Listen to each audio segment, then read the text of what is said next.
Hi, you're listening to Book Chat with author Vivian E. Moore.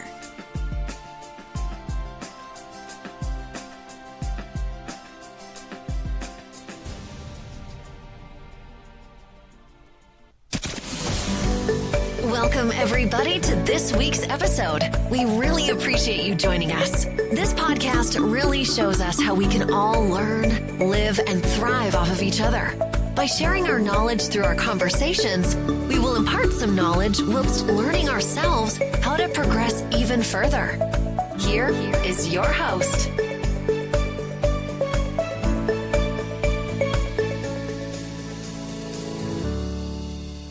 Hello and welcome to Book Chat. I am your host, author Vivian E. Moore. Hope everyone had a great week. I hope you had a safe and happy Labor Day weekend, and I hope that you're having an even better Saturday this weekend. All right, we're going to get straight to today's show.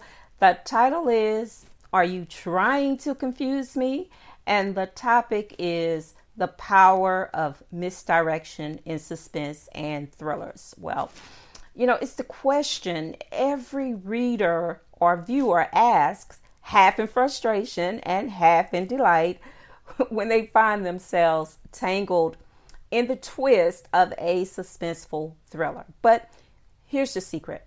That confusion is intentional. It's carefully orchestrated misdirection, and it is one of the most potent tools a storyteller can use to keep us glued to the page or screen.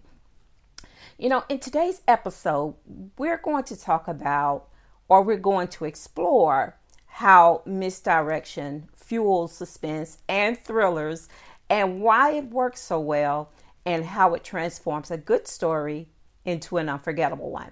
Well, what is misdirection in storytelling, you may ask yourself? Well, I'm going to share that with you. Misdirection is a narrative technique that leads the audience to believe one thing while the truth is elsewhere. And it's not about lying to the audience. It's about guiding their attention and assumptions in a specific direction, only to reveal later that they missed the real story hidden in plain sight. You know, think of it as a magician's sleight of hand. Okay, so while you're watching the right hand, the left one is pulling off the real trick. And in storytelling, this misdirection, it creates a surprise, suspense, and a satisfying payoff when the truth is finally unveiled. Okay, so the second thing we're going to talk about is suspense thrives on uncertainty. Okay, so suspense, it is the emotional tension that arises when we know something bad might happen, but we don't know when, how, or to whom. All we know is it's happening. So misdirection, it amplifies that tension. It keeps us off balance, and it also keeps us second guessing everything and everyone. So those characters who seem innocent, you know, they might be hiding something, or maybe it's a clue that looks obvious, but it might be a red herring. So every twist, it makes us feel like we're close to the truth until we realize we're really not. Okay, so you know, this constant push and pull, it keeps us engaged, and that is the whole idea. Is to keep you second guessing, to keep you holding on and holding out until the very end. It's why thrillers are page turners, you know, because we need to know, and then we need to know now. But it doesn't always work out that way. So you just have to be patient and wait until you get to the end, because that creates that tension, that level of suspense in thrillers and suspense. I mean, that's what they are. You know, it's usually in the title or in the subscription, in the not the subscription, but the in the notes that tells you that this is going to be a thriller or suspense. It's in the description. That's the word I couldn't come up with. Okay. Forgive me for having that little brain blur, but sometimes it happens. But anyway, that is the whole purpose of of thrillers and suspense is to make you wait until the very end until you get the true answers that you're looking for. So the third thing is that misdirection, how it creates stronger plot twists, okay? And that is its purpose. That's what it's supposed to do, because plot twists, they just don't appear out of nowhere, right? So the best twists are those that make perfect sense in hindsight, but they feel completely unexpected in the moment. And that's where the misdirection comes in, okay?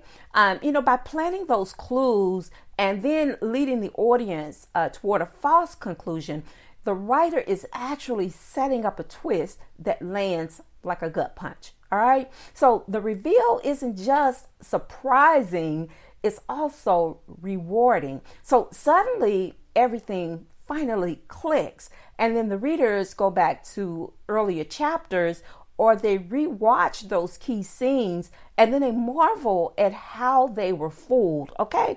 So a prime example of that is last weekend, I watched Sinners for the second time. Okay, I watched it the first time when it first came out, and then I watched it again last weekend.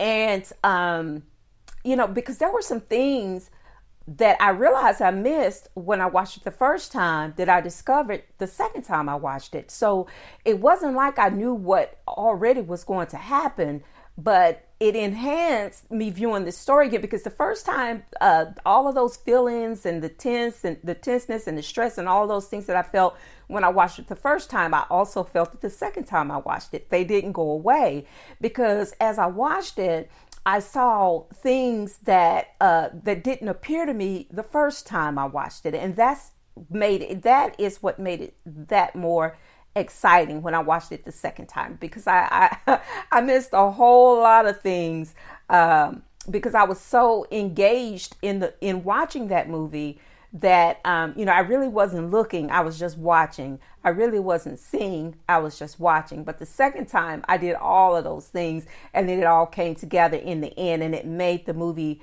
it was already great, but it just made it that much more greater when I watched it the second time. And chances are I'll probably watch it a third, fourth, and fifth time as well, because it's just that good. And Ryan Coogler is a very masterful storyteller, and that was his first horror flick, but it was a great one. So I'm so glad he did that.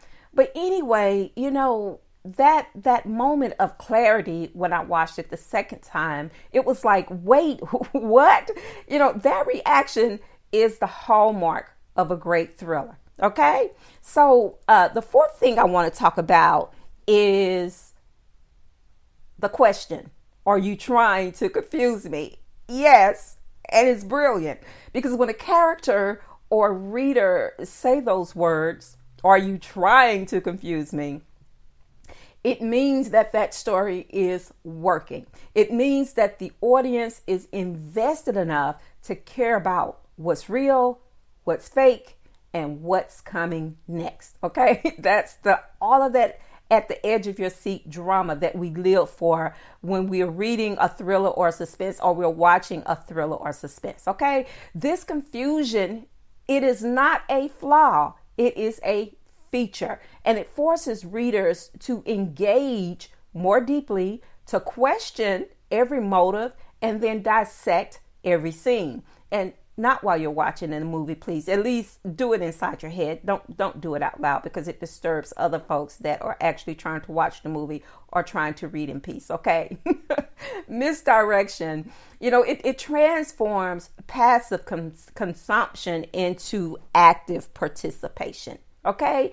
And when the truth finally hits, the confusion melts into awe. That is the purpose. Okay. So I want to give you a few examples of how misdirection can be masterful. Now, I'm a Ryan Coogler fan, but I'm also a M. Night Shyamalan fan as well. And if you have ever watched any of his movies, now I don't know if he's written any books, at least I haven't read any of them, but I have watched his movies. The Sixth Sense is one of those movies. It misdirects you. You really don't know what's happening, what's real and what's not real until you get further into the movie and you start to pick up on these little details, okay? And then the next one that he did was The Village. Now, that movie was very confusing because it had you thinking one thing when it was truly something else. And then there's another movie that he did called Older, and that one has Aaron Pierre in it. For those Aaron Pierre fans, you know who I'm talking about.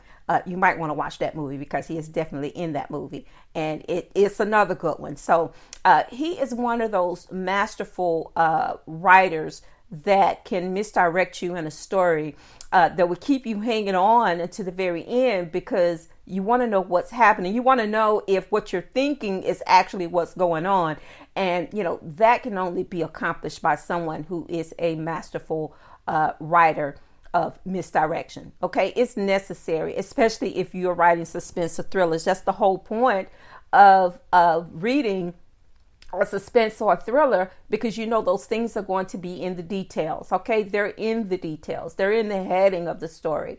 So those are two great features that, if you're writing in that genre, that you absolutely need. Okay, because you know all of those stories, they make you question, you know, what you thought you knew, and then it rewards you with those revelations that hit you hard. Now that's where the gut punch comes in. Okay, so we're going to go over everything that we discussed today, because I want to make sure that you got everything. Okay, the first thing that we talked about is what is misdirection in storytelling. So we learned that it's a technique that is used by writers to keep you hooked, keep you engaged in the story. And then we talked about how suspense thrives on that uncertainty.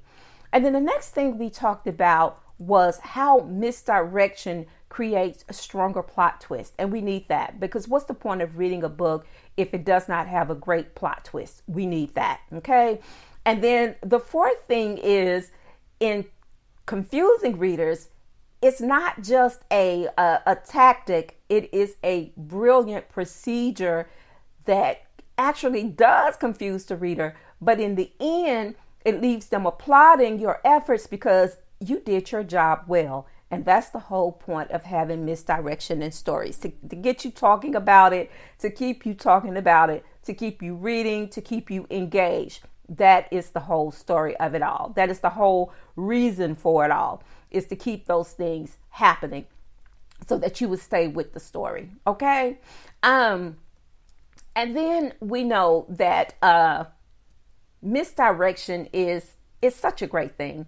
I love it in books. I love it in movies, because I want to be one of those people who are sitting at the edge of my seat, not really knowing what's going on, but I'm so invested in it that I have to see it all the way to the end to make sure that, you know, that I'm picking up on all the details.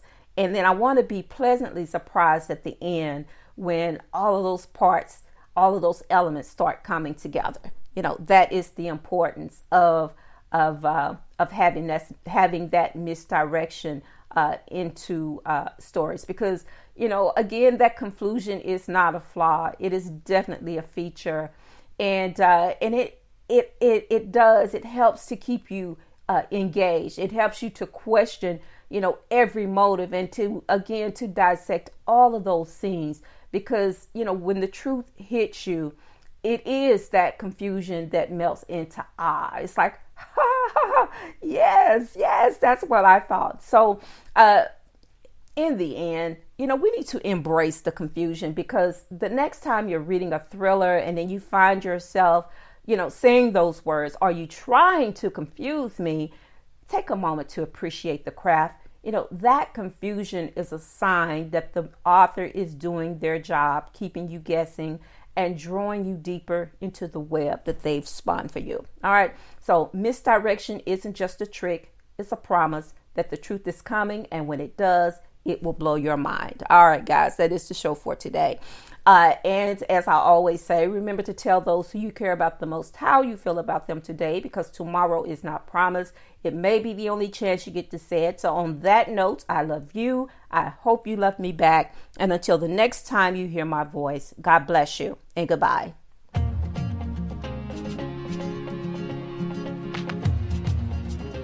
Loved what you've heard on this week's episode? Well, the answer is simple. It would mean the world to us if you could head over to iTunes and leave us a 5-star review and feedback. Spreading the word